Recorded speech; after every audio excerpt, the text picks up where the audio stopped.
La cérémonie de ce jour a connu deux temps forts. D'abord celui de la mise en service des nouveaux engins professionnels acquis par la société MGT et de la pose de la première pierre pour le lancement des travaux de construction de la route ouest afin de désengorger la route nationale numéro 1 par la route nationale numéro 14 allant de Sep Congo au rond-point Kinkanda. Après les mots du directeur général de cette société et celui du président du conseil de l'administration, le gouverneur de province Dr Guy Bandou Nguidi a félicité cette entreprise pour ses avancées et appelé la société d'exécution de travaux au respect des normes requises pour la durabilité de la dite bretelle. Qu'il me soit permis de réitérer mes hommages les plus déférents au magistrat suprême, son Excellence M. Félix-Antoine Tshisekedi Tshilombo, président de la République et chef de l'État, pour son accompagnement constant et multiforme, aussi bien dans la construction que la réhabilitation des infrastructures portuaires et routières.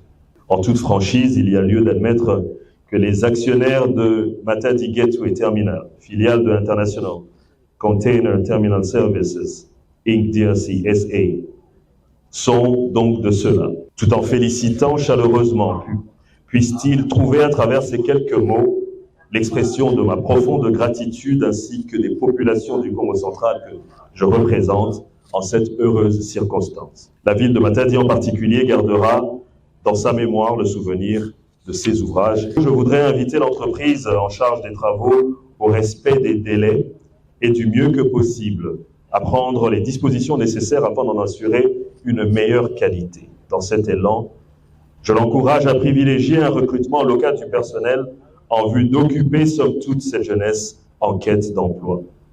Il appartient donc à l'État de continuer à soutenir avec constance des grandes ambitions comme celle-ci et pour ma part, je vous garantis de tout l'accompagnement de mon gouvernement.